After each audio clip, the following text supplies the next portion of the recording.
40,000 years ago, winter didn't mean cold weather and shorter days. It meant months of darkness so complete that the sun barely cleared the horizon. It meant temperatures that dropped to -40 degrees on the open steppe. It meant the ground itself was frozen solid for 1,000 feet straight down, and the wind carried ice crystals sharp enough to strip exposed skin in minutes. And somewhere in all of that, your ancestors were alive, not just surviving, hunting, building, raising children, laughing around fires that they could never ever let go out. Because in the Ice Age, fire wasn't comfort. Fire was the only thing standing between a family and death before morning. This is the full story of how ancient humans survived the last great ice age, and why the solutions they built are still living inside you right now. The last glacial maximum, the peak of the most recent ice age, hit around 26,000 years ago. At its worst, ice sheets 2 miles thick covered everything north of what is now London and New York. The sea level was 400 feet lower than it is today. Entire coastlines that people had walked for generations were gone, swallowed by glaciers, or exposed as strange new land bridges connecting continents that are now separated by ocean. But here's what most people picture wrong about the Ice Age. It wasn't one long freeze. It was a grinding, unpredictable cycle of cold snaps and brief warmings, each one lasting decades or centuries. Your ancestors couldn't predict it. They couldn't prepare for it the way we prepare for a storm. They simply woke up each year and dealt with whatever the climate handed them. And what it handed them was brutal.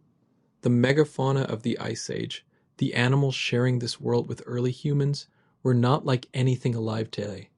Woolly mammoths standing 4 meters tall at the shoulder, with tusks that curved 12 feet and could overturn a full-grown tree. Cave bears twice the size of modern grizzlies. Giant hyenas that could crush bone with a single bite. Woolly rhinoceroses armored with thick fur and a horn that could disembowel a human in one strike.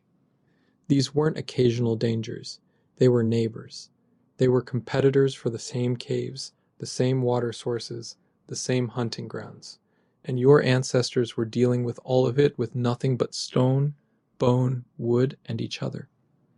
The first problem of an Ice Age winter is simple and absolute.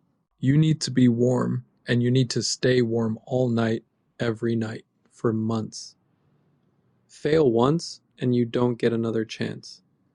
The obvious answer was caves, and early humans used them extensively. Cave systems across Europe, particularly in what is now France and Spain, show evidence of human occupation stretching back tens of thousands of years. The famous cave paintings at Lascaux and Chauvet weren't just art. They were left by people who were using these deep stone chambers as the closest thing they had to permanent shelter.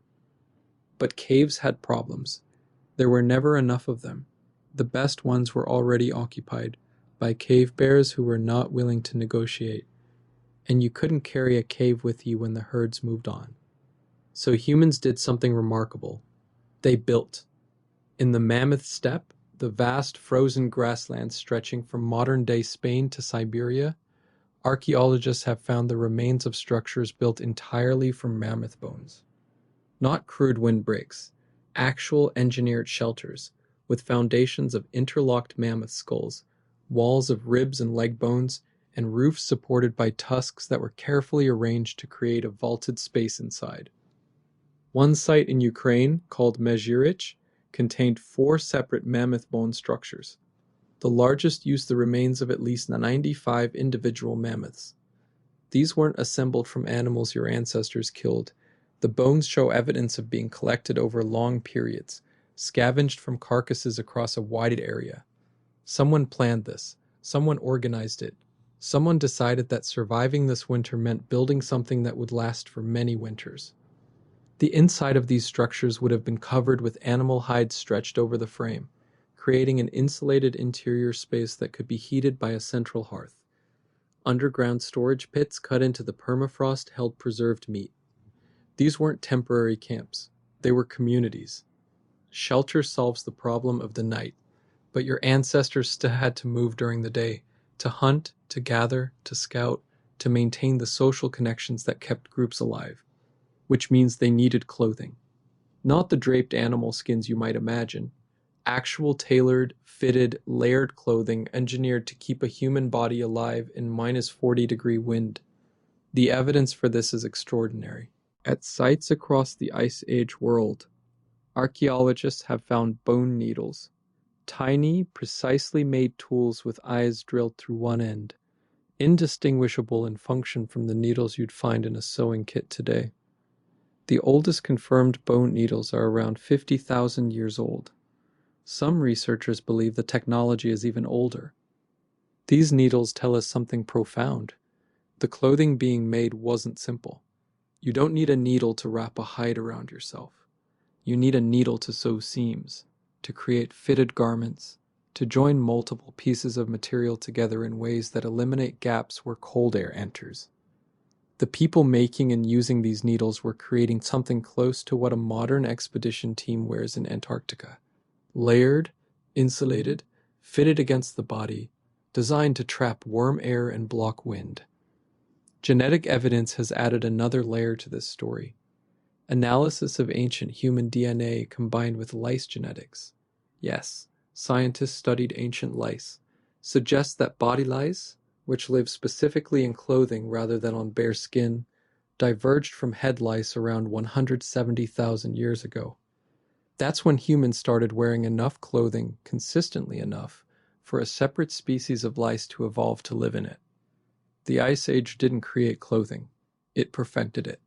The shelter kept them alive through the night, the clothing kept them alive through the day, and the fire they could never let go out, kept them human through all of it.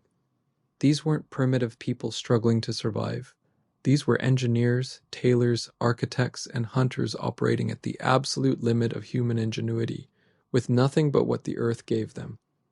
Every instinct you have about warmth, safety, and shelter, the anxiety when the heating breaks, the comfort of a warm bed on a cold night, the primal satisfaction of a hot meal in winter. That's not modern comfort. That's 26,000 years of Ice Age memory, still running in your body right now. The people who survived didn't do it because they were tougher than the cold. They did it because they refused to stop thinking. That refusal is still in you. This has been Primal Code. Subscribe if you want to know what else your ancestors left hidden inside you.